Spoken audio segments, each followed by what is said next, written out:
Olá, a BitCiência está de volta. E nessa edição, temos o quadro Vida de Cientista, sobre a professora Mônica Calazans, coordenadora da pós-graduação do curso de Odontologia. Também teremos uma matéria sobre o acelerador de partículas aqui da UF. Além disso, continuaremos discutindo a importância do ensino de ciências e as diferentes maneiras de encantar e despertar a curiosidade das crianças. E por falar em crianças, receberemos no programa de hoje o coordenador do projeto GCRIP, um jogo de estímulo a crianças com síndrome de Down em idade pré-escolar. Também teremos o último episódio da série Bit Sensações. A BitCiência Está no ar.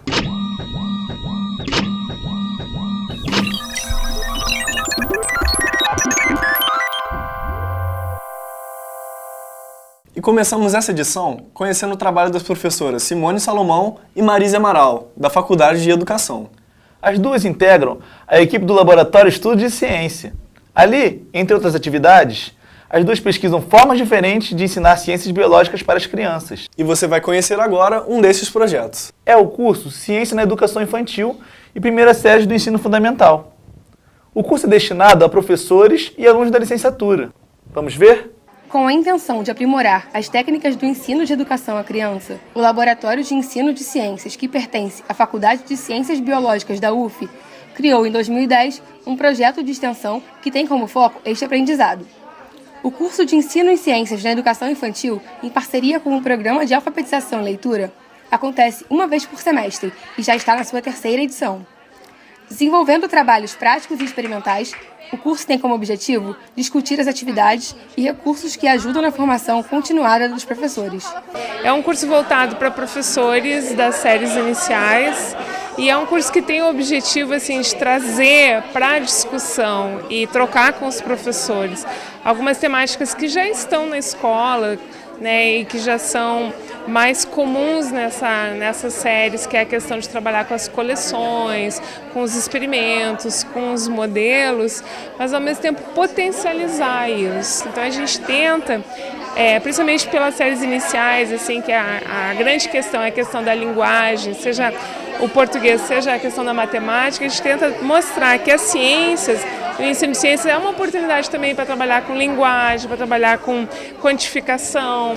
E com os professores a gente faz tem alguns momentos que a gente faz uma discussão um pouco direcionada às produções da mídia também, além dessas coisas como usar as coisas que as crianças estão vendo, desenhos infantis, vídeos, jogos, para discutir conteúdos de ciência também. As crianças de hoje já vêm para a escola com muita informação, inclusive de temas científicos, que circulam pela mídia, têm as suas concepções anteriores, então a gente já pode se valer disso, desse interesse natural que elas têm pelos temas de natureza, de corpo humano.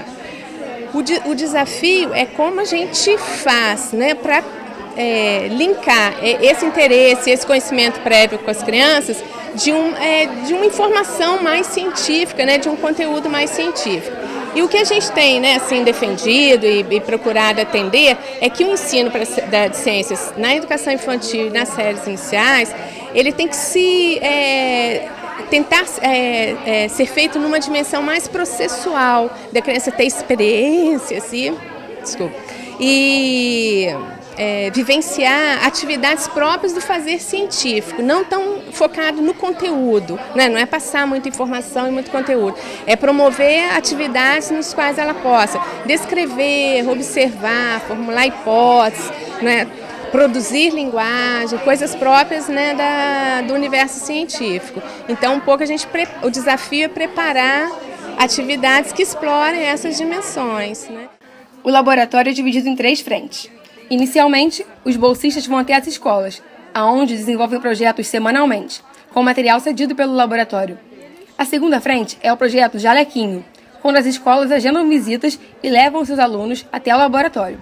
Por fim, existe o curso de extensão, que traz questões não colocadas juntos com a ciência, como linguagem, poesia e cultura para dentro da sala de aula. Eu acredito que, como a gente está estudando hoje metodologias diferentes, com essa coisa de construir o conhecimento, como eu estava conversando com ela, a respeito das próprias experiências das crianças, buscar através das crianças o próprio conhecimento. E isso a gente está tentando buscar isso e levar isso para a escola, para a educação, trazendo um pouco do conhecimento das crianças, da sua vivência, para a partir disso fazer esse conhecimento, né, acontecer, né, uma construção junto o professor com o aluno. E a gente recebe, né, a visita das crianças, dos alunos, e tenta passar um pouco da biologia disso para eles, né? Então, através dessa visita, a gente vê o que eles sabem, o que eles gostam, as curiosidades, o que eles não sabem, e a partir daí a gente vai explicando com esses preconceitos um pouquinho dessa biologia. Eu acho que a ciência ela tem muito a evoluir ainda dentro do colégio, assim, a forma como é abordada, a forma como o professor leva esse tema para dentro da sala de aula, porque as crianças elas têm um potencial enorme. Então, se isso é trabalhado, se o que elas já sabem é reconhecido e é o ponto de partida, acho que o professor e os alunos só têm a ganhar. A professora de Biologia, Carla Soares, formada pela UF, foi bolsista do projeto desde a sua criação. E por acreditar na importância desse trabalho para a formação do professor, ainda mantém o vínculo com o curso. Eu vejo que o interesse parte muito deles, então assim, a curiosidade, o interesse por saber as coisas ao redor que eles têm já parte muito deles, então o ensino ele é muito facilitado por isso. Então não é um ensino de português ou matemática no qual eu tenho que inserir para eles conceitos. Na verdade ele já vem com perguntas, então é muito mais uma conversa onde eu converso com eles e a partir de alguns termos eu vou ensinando um pouquinho aqui, um pouquinho ali, então é mais uma conversa do que um ensino, uma coisa mais distante, no caso. Pelo menos é assim que eu procuro atuar com eles, que são crianças e conversam muito mais do que ficam parados numa aula, mais, no caso, metódica, entendeu?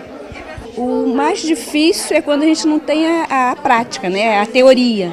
Mas quando tem a prática, que você tem todo esse movimento, né? Esse material, acho que fica tudo mais fácil para a criança. Nas próximas edições do programa, nós vamos mostrar outras atividades do Laboratório Estudos de Ciência. Acompanhem. E a Bit Ciência continua com o quadro Vida de Cientista.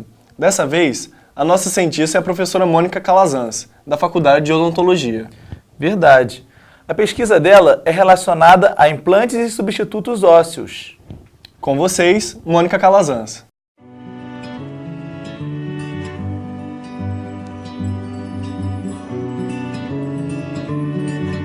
A professora e dentista Mônica Calazans tem pesquisas na área de saúde, em estudos pré-clínicos e clínicos relacionados ao reparo de tecido ósseo.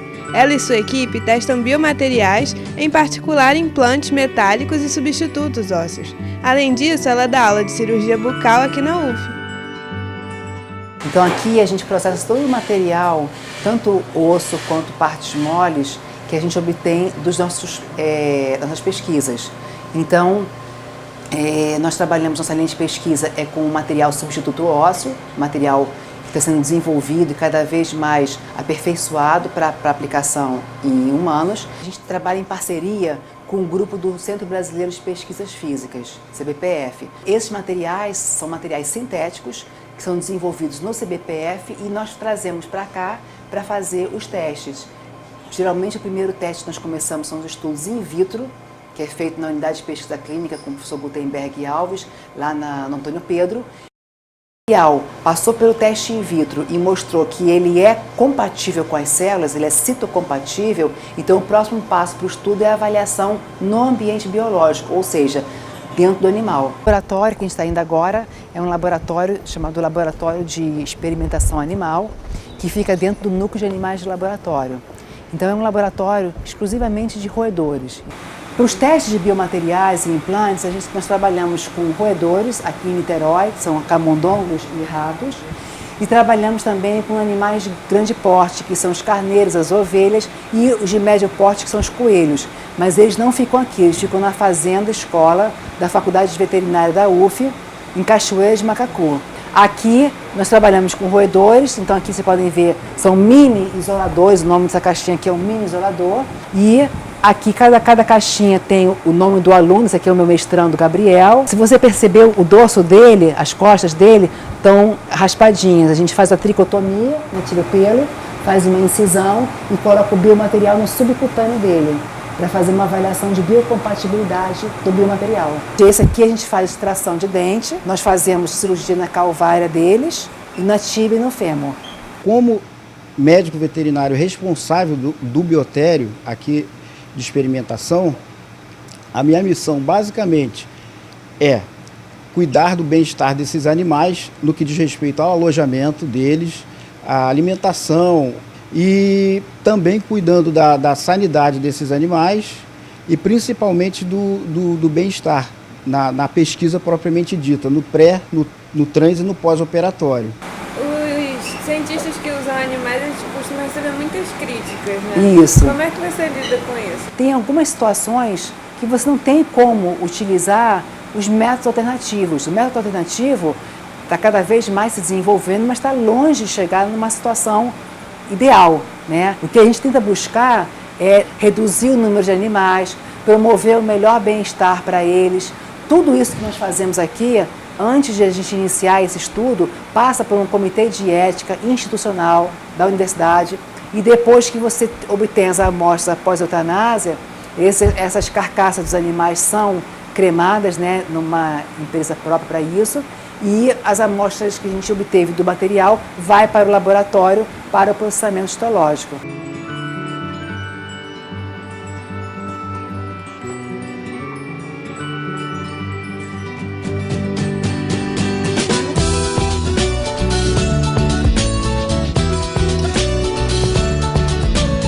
Depois que você faz o teste, você traz as amostras para cá, para esse laboratório, onde a gente faz um processamento histológico, né? Geralmente o osso a gente trabalha com esse equipamento novo que faz as inclusões em resina. Aqui tem um exemplo de um dente e aqui é um fragmento de um implante dentário dentro de um osso. Isso aqui é uma tíbia de coelho, onde a gente faz o processamento para depois fazer a análise no microscópio. E aí você faz a análise da imagem, entendeu? Então você vai ver como é que integrou o parafuso, como integrou o biomaterial ao osso do animal através dessa contagem de área de osso novo em volta do material. Então um material que não tem um resultado favorável é aquele material que tem muito tecido inflamatório, necrose em volta dele, ou seja, ele não foi compatível com o meio biológico. Aquele material bom, que você tem um resultado favorável, é aquele material que você implantou e num tempo curto, né, você tem uma formação de osso grande ali em volta dele. Qual é o nível no Brasil do uso médico desses enxertos e do acesso assim, à população? Olha, o uso aqui no Brasil é muito grande, assim, a gente tem vários estudos, vários trabalhos, vários materiais, né? Inicialmente, quando a gente começou a trabalhar com regeneração óssea, o que era mais disponível aqui no Brasil eram os produtos importados, né? Hoje a gente já tem substitutos ósseos, já há alguns anos, que são de indústria nacional, mas ainda tem um custo relativamente alto. Então, nós, inclusive, no final do ano passado, nós tivemos um projeto aqui do nosso grupo, que eu coordenei, que foi o projeto do edital da FAPERJ chamado PPSUS, que é Programa para o SUS. Então, nesse edital, a FAPERJ estimula a desenvolverem produtos, técnicas, materiais que possam ser aplicados ao SUS. A nossa proposta para esse projeto é utilizar esse material em larga escala em uso humano, né, para em algum momento poder ser acessível a todos usuários do SUS. Como eu falei, a gente trabalha aqui no laboratório em equipe, é um grupo, né, de pesquisa. Nesse nosso grupo a gente tem desde os pesquisadores, que são os professores da universidade, temos os alunos de doutorado, aqui a Adriana e a Suelen são alunos de doutorado. E eu fui entrando nesse grupo, fui sendo apresentada para o pessoal, a gente começou a trabalhar junto e foi então que eu consegui ingressar no mestrado de clínica odontológica que tem aqui na universidade. Durante o ano passado eu cursei esse mestrado e também através da universidade eu consegui um projeto de intercâmbio chamado Interbone, onde eu passei 4 meses na Itália. E lá a gente trouxe muitas técnicas diferenciadas que a gente pode aplicar aqui. Eu desenvolvi um trabalho com animais transgênicos lá, onde a gente aplicou o biomaterial que é produzido aqui pelo CBPF, que a gente caracteriza aqui, para testar naqueles animais transgênicos que têm ausência de inflamação. Nós podemos trazer as amostras para cá, para processar as amostras aqui, e é daqui que vai sair os resultados. Então, a gente está colhendo bons frutos. Eu acho que o grupo é como é, pelas pessoas que estão à frente, e a gente vai se espelhando neles, apesar da amizade, tem um respeito muito grande, né, pela posição que ela está hoje, e a gente tenta colaborar, né, Suelen? Aí eu acho que com amigo a coisa caminha, né? Então, aqui no laboratório, a minha função é mais a parte de análise histológica de todo esse material e trazendo pessoas novas, como a Suelen disse, a iniciação científica está vindo, a gente tem que inocular neles esse vírus da pesquisa. A gente tem que ter substituto, né? Que adianta isso daqui sem a gente poder botar a bola para frente.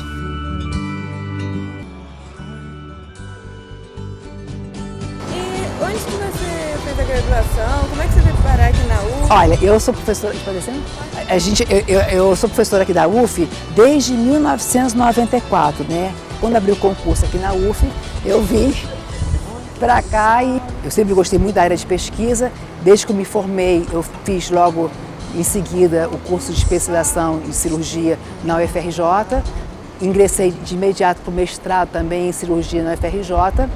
E aí eu dei um intervalo entre o mestrado e o doutorado porque eu tive 3 filhos. Então, quando os meninos já estavam um pouquinho mais crescidos e mais independentes, eu resolvi voltar para o doutorado, que era sempre meu objetivo. E como é que é conciliar ser mãe de 3 filhos, e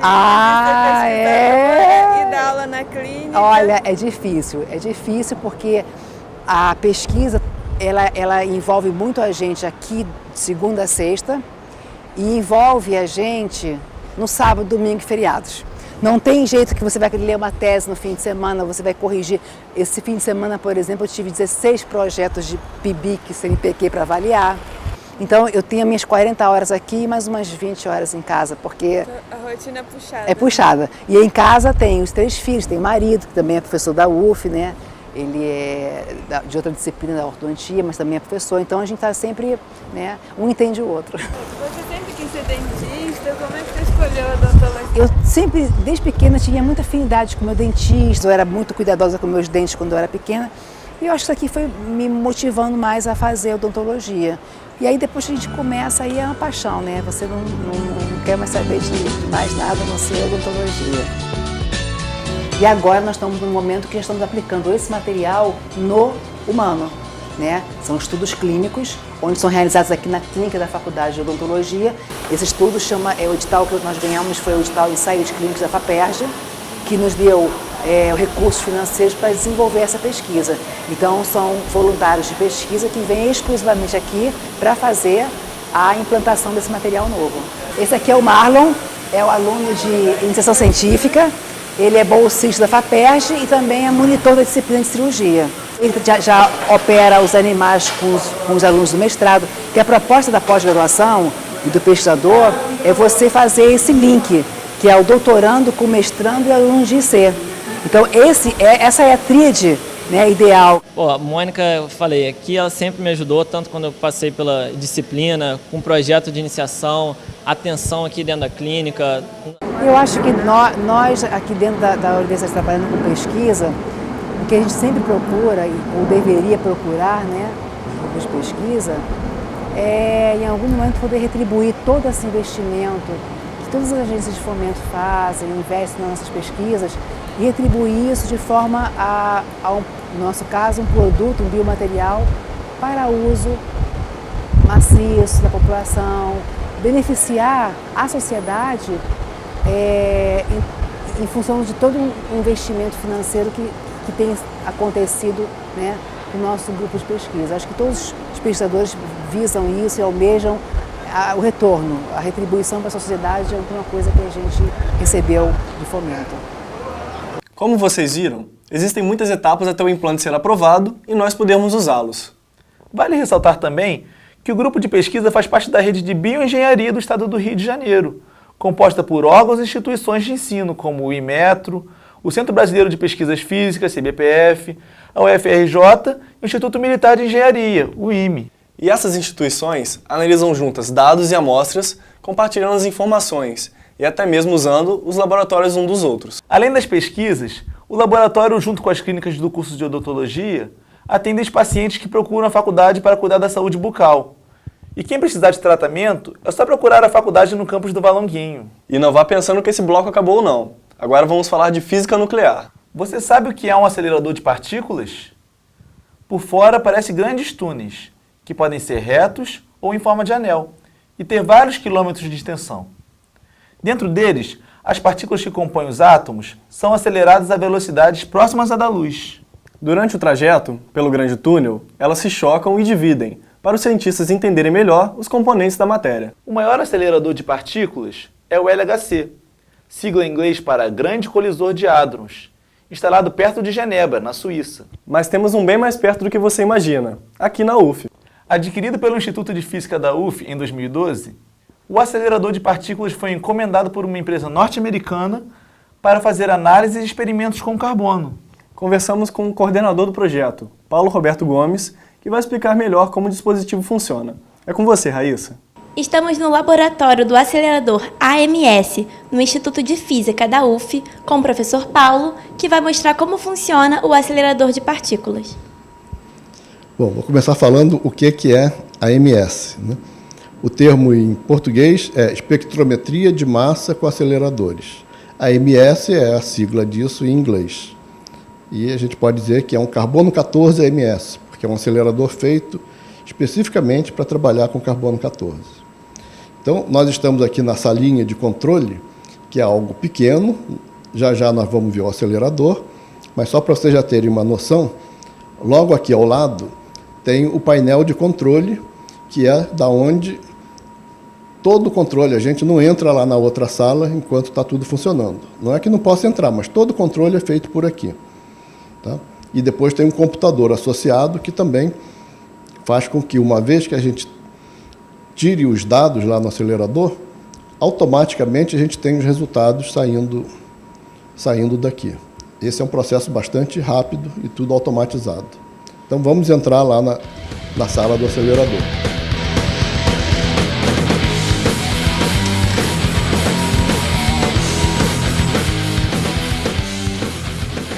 Desde sua chegada na universidade em 2012, o equipamento tem sido utilizado para fazer datação, ou seja, descobrir a idade que as amostras possuem.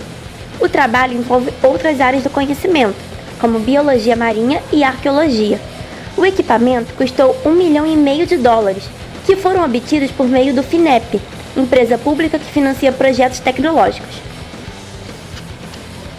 A empresa norte-americana National Electrostatics Corporation foi responsável pela construção, que durou 1 ano e meio para ficar pronta, e depois, na universidade, mais 1 mês para ser montado.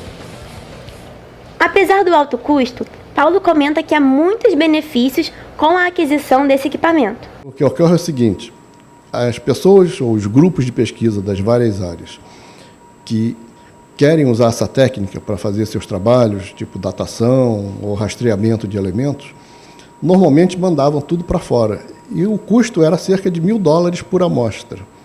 Em muitos projetos, você precisa analisar dezenas de amostras. E o pessoal não tinha dinheiro. Por isso que era uma técnica bastante usada no resto do mundo e pouco no Brasil, porque ninguém tem tanto dinheiro assim. Aqui conosco, a gente faz tudo aqui. E não cobra. Tudo que a gente pede um dinheirinho do material que a gente vai usar e gastar, porque a gente também não tem uma fonte limitada de recursos. Com isso, a gente está aumentando, já começou a aumentar, um fator 10 ou 30 do número de grupos de pesquisa no Brasil, ou latino-americanos, que tem argentinos também já trabalhando com a gente, chilenos, interessados em trabalhar com a gente. Então, para o Brasil ou para a América Latina, o desenvolvimento vai ser enorme.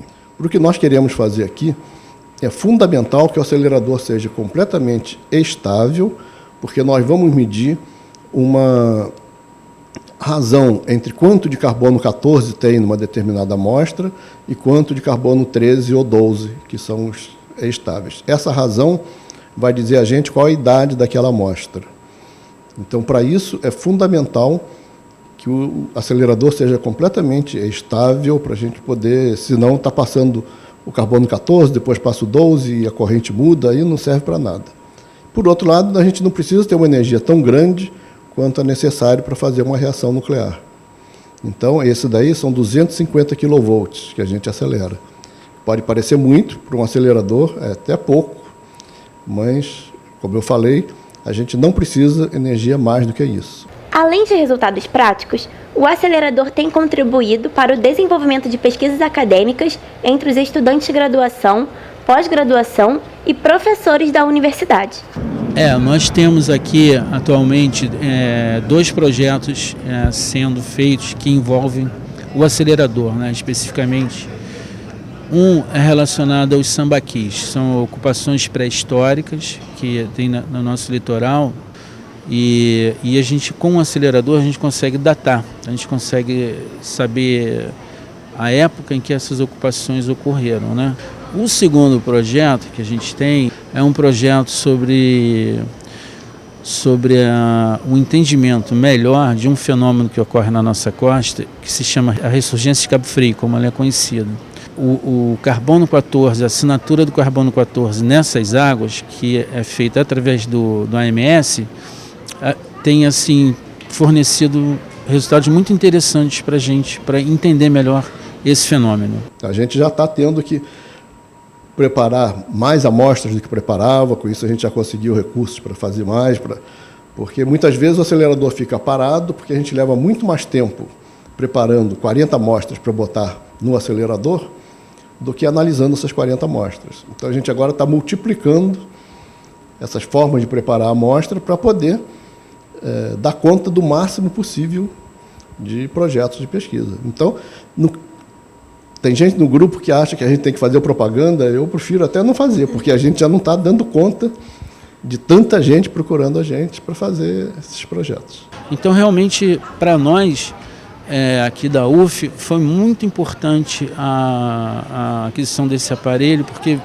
realmente viabilizou coisas que a execução de trabalhos que sem isso, sem esse aparelho, a gente não conseguiria. E agora vamos fazer um rápido intervalo. Mas já voltamos.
Voltamos do intervalo com uma entrevista com o professor de Ciências da Computação da UFABC, André Luiz Brandão, que coordena o projeto GCRIP, Jogo de Estímulo à Criança com Síndrome de Down em Idade Pré-Escolar. O projeto começou com o edital da Secretaria de Cultura do Estado do Rio de Janeiro em 2008, quando André começou o doutorado em computação aqui na UF.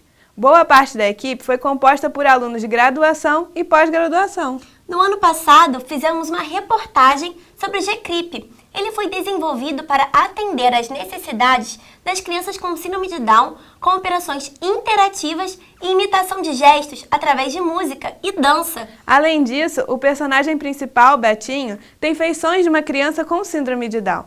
Confira um trecho da matéria. Batizado de GCRIP, o jogo é direcionado às crianças com síndrome de Down em idade pré-escolar. Para Cristina Delu, coordenadora do curso de especialização da Educação Especial Inclusiva, o sucesso nacional e internacional deve-se à criatividade e inovação da proposta. Um jogo para criança com síndrome de Down certamente vai alcançar um público numericamente muito menor. Mas, no entanto, é um público que nunca foi atingido. O Brasil saiu à frente mais uma vez e, quem sabe, a gente consegue dar uma grande contribuição com esse jogo. O jogo recebeu 2 prêmios, o de Cultura do Estado do Rio de Janeiro e o de 2º Encontro de Tecnologia Cidadã, em Guarulhos. Lembrando que você pode assistir a matéria completa no nosso site. E para saber mais sobre o GCRIP, vamos conversar agora com o professor André. Olá, tudo bem? Tudo bom, professor? Tudo bem. Primeiro eu queria saber como é que surgiu a ideia de criar o GCRIP. O GCRIP surgiu principalmente do fato de eu ser filho e irmão de fonoaudiólogas que já utilizavam jogos digitais para trabalhar pessoas com necessidades especiais. E entre essas pessoas especiais estava a síndrome de Down. Como eu tenho a formação de ciência de computação, aqui no Rio de Janeiro eu tive a oportunidade de concretizar uma ideia que seria desenvolver jogos também voltados para pessoas com necessidades especiais. E você tem contato com pessoas com síndrome de Down? Teve durante o processo? Durante o processo de desenvolvimento do primeiro jogo, sim, porque nós tínhamos que fazer testes para saber se o que nós estávamos fazendo realmente fazia algum sentido. Então, alguns ajustes foram sendo feitos no decorrer do desenvolvimento do jogo. Então, esse foi um primeiro contato. Após o lançamento do jogo, então ainda tive mais oportunidades para levar adiante os testes, que foi na APAE de Niterói e algumas escolas do Rio de Janeiro. E como é que foi a reação das crianças com o jogo? A reação é bastante surpreendente, pelo menos no meu ponto de vista, porque eu sou da ciência de computação, não estou acostumado a ver esse tipo de coisa, que foi uma ideia de ver que o GCRIP não é só um jogo inclusivo no sentido digital, mas é inclusivo no sentido social. Então, no momento de diversão, as crianças se divertem de uma forma bastante igualitária. E isso foi bastante gratificante para poder observar. E você começou esse trabalho aqui na UF, né? E como é que agora está sendo... Como é que você está fazendo as pesquisas na UFABC? Isso. Após a finalização do meu doutorado, eu busquei levar adiante o desenvolvimento de pesquisas para pessoas com necessidades especiais e levar o nome GCRIP adiante. Então, eu terminei meu doutorado, busquei uma bolsa de pós-doutorado e a universidade que eu busquei foi a Universidade Federal do ABC. Nas minhas pesquisas de pós-doutorado, eu levei adiante uma questão de desenvolvimento de jogos inclusivos e para todos, ou seja, no sentido universal, tanto no sentido de necessidades especiais, como também no sentido social. Então, esse estava sendo o meu foco no pós-doc. Nesse processo eu consegui passar no concurso para poder levar adiante agora com o papel de professor de Universidade Federal. E já tem alunos se envolvendo com o projeto? Como é que tá? Ainda não tomei posse ainda na universidade, mas a ideia é poder levar adiante não só pessoas com síndrome de Down, mas outros perfis, por exemplo, idosos, afásicos, e levar adiante um amadurecimento maior do que é o significado hoje do GCRIP, que são jogos especiais, jogos de estímulo criados para pessoas especiais. E como é que está o desenvolvimento do GCRIP 2? O GCRIP 2, ele é uma oportunidade que surgiu um edital da Secretaria de Cultura do Estado do Rio de Janeiro, em parceria com uma empresa chamada Null Pointer.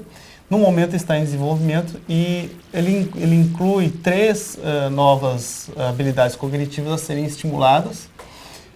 No momento, está todo sendo feito à distância e não está sendo inserido totalmente numa universidade. Então, existe uma parceria entre o meio acadêmico e o mundo corporativo. Então, essa é uma novidade de experimentação dentro do GCRIP 2, que está em desenvolvimento agora. E ele também vai ser gratuito, como o primeiro? Será gratuito também, e também procuraremos, além de estar disponível nas plataformas Windows e Mac, como era o GCRIP 1, estará também disponível no Linux, que foi também uma das solicitações, principalmente de APAES e de organizações não governamentais que têm bastante acesso a esse sistema operacional.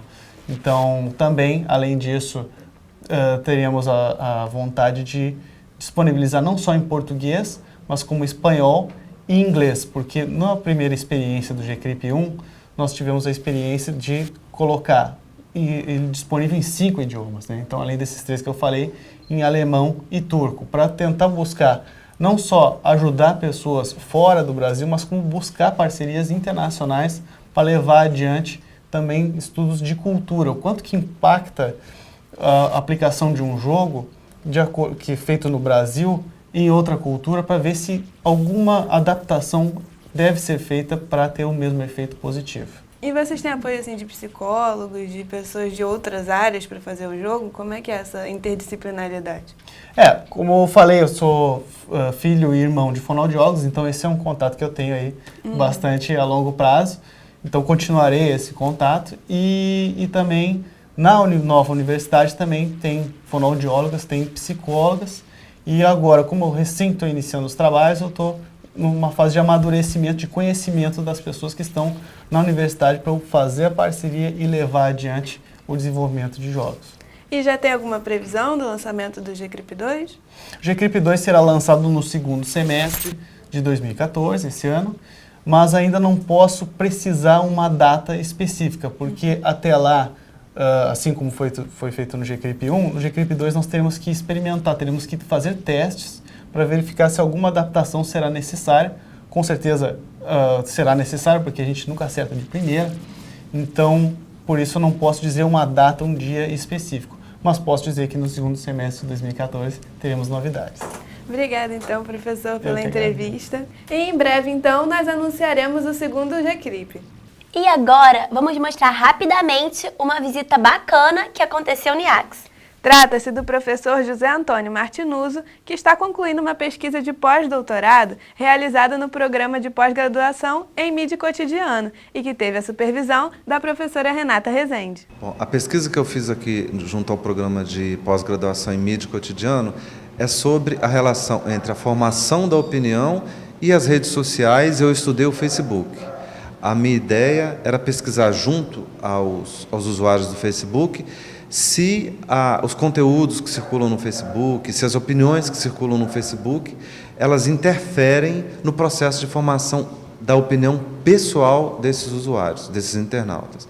Aí eu fiz uma série de 16 perguntas, questionando desde a influência desse processo, a confiabilidade, se eles enxergam que há líderes de opinião lá dentro, os principais temas que eles discutem lá dentro da rede, quais as outras mídias que eles utilizam para discutir essas opiniões ou esses assuntos a partir da rede e dentro da rede. Então, a ideia geral é tentar entender como que uma rede social participa da formação da opinião pessoal dos internautas. Eu escolhi esse programa porque é um programa de pós-graduação dedicado a dois campos que a minha pesquisa contempla, que é o cotidiano, ou seja, a opinião é aquilo que movimenta o cotidiano, e a participação de uma mídia específica que é a internet, a rede social, o Facebook, ou seja, a área de concentração do programa aqui da UF respondia às demandas, às perguntas que eu fazia na minha pesquisa.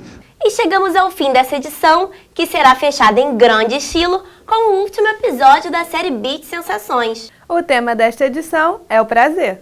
Que tal entender um pouquinho porque sentimos prazer em certas coisas e porque algumas situações que parecem estranhas para alguns podem ser prazerosas para outros? E que tal também discutirmos um dos maiores prazeres da vida? Sexo? Claro, mas tem ainda outros prazeres, como comer, dormir, comprar.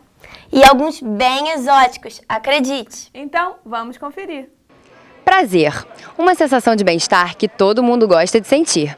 Não é à toa que os gregos criaram o hedonismo, uma teoria filosófica moral que também influenciou a literatura e que afirma que o prazer é o bem supremo da vida humana. Em seu surgimento, o hedonismo significava prazeres momentâneos. Já na filosofia moderna, tem uma concepção mais ampla, como a felicidade. Mas e você? O que te dá prazer? Estar nas coisas mais simples, né? Por exemplo, um beijo, um selinho da sua namorada. Eu gosto muito de comer. Se for chocolate, então, doce. Bom, eu sinto muito prazer em dormir. Gosto muito de praticar esportes, eu gosto de jogar futebol. Uma coisa que me dá muito prazer é cozinhar. Uma coisa que eu gosto muito é de sair com os meus amigos, assim, de noite. Comer coisa gostosa.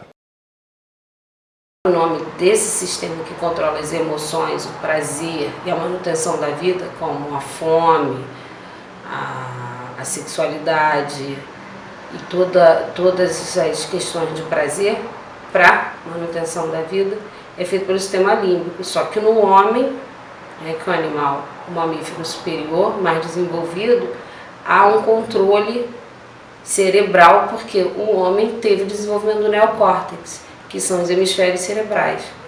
O que significa que, embora você tenha reações de manutenção da vida, como a fome, a reprodução, isso não pode ser feito a qualquer momento, a qualquer hora, de uma maneira mais organizada. Não é só você ter fome, você vai quebrar o vidro de uma padaria e vai pegar o pão e vai comer. Você tem a razão E essa razão é feita pelo nossos hemisférios cerebrais, principalmente a região frontal, os lóbulos frontais, que vão controlar esses instintos.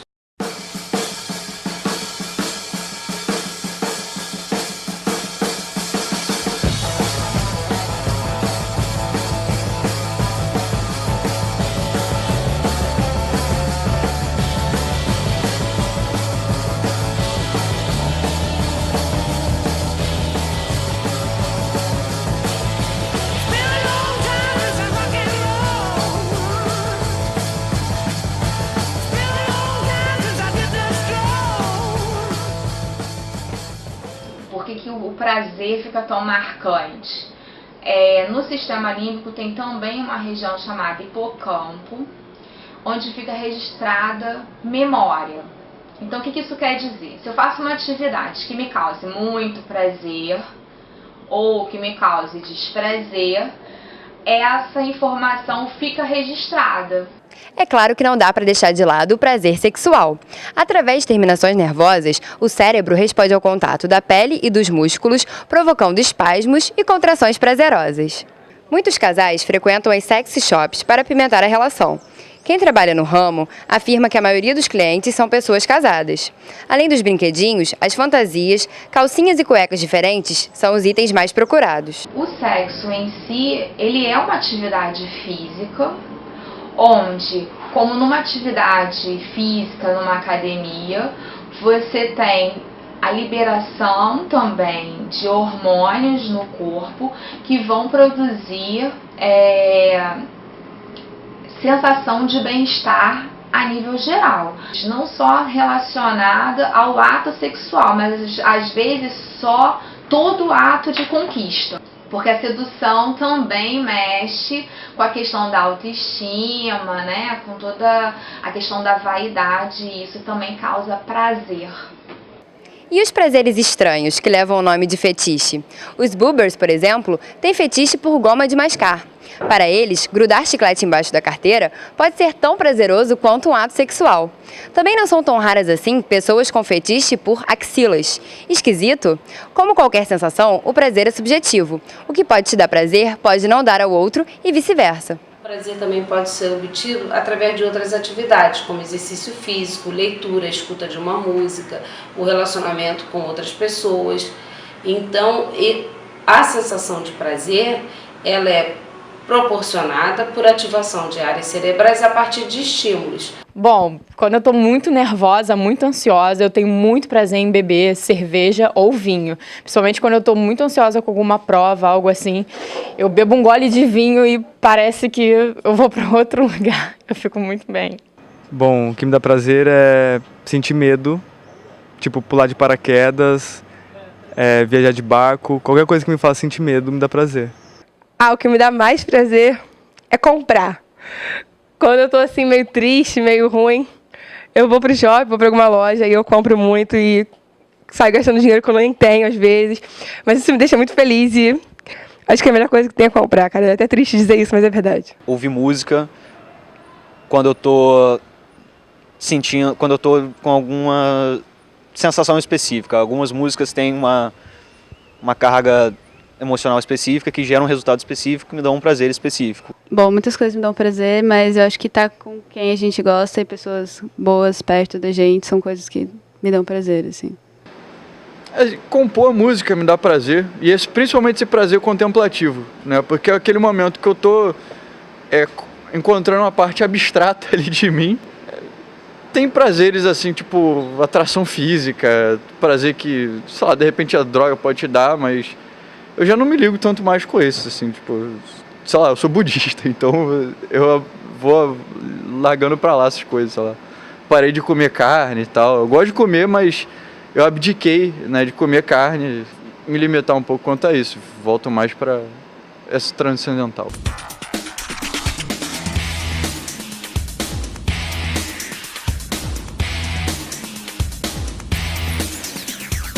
Que existe uma busca por prazer que é saudável, e a partir do momento que existe uma frequência né? Que aquilo aumenta, aquele comportamento aumenta em frequência, ele está dando um salto do que é saudável para o que é patológico. Já é caracterizado como compulsão. O primeiro sintoma que você vai identificar é a quantidade de tempo que você fica naquela tarefa. Então, por exemplo, horas de academia, horas que você fica navegando na internet, horas que você fica em busca por alimento ou por qualquer outro tipo de drogas. Pensamentos repetitivos em relação àquele comportamento. Até um comportamento de isolamento de outras atividades, até porque como você se engaja mais naquele comportamento, que a gente chama de comportamento problema, você acaba se isolando um pouco mais do meio social. Esses são os 3 primeiros indícios que estão interrelacionados. Então você pode obter prazer por atividades simples, como atividades como alimentação, o sono, o sexo, e também por atividades sociais. Quando você está com aquela vontade muito grande durante o dia todo, ou até mesmo momentânea, e aí você consegue realizar aquele desejo, e aí sim, é um ápice do prazer. É quando você extravasa suas energias. É uma coisa que traz felicidade, que te liberta, aquela sensação assim, maravilhosa.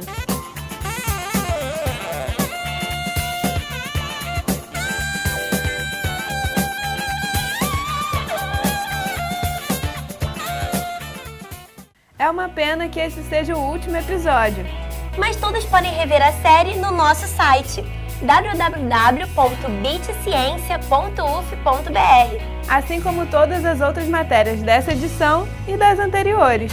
E também temos novidades. No próximo programa vamos estrear a série Bits Sentidos, que é mais uma produção do LEIA, Laboratório de Experimentos Audiovisuais.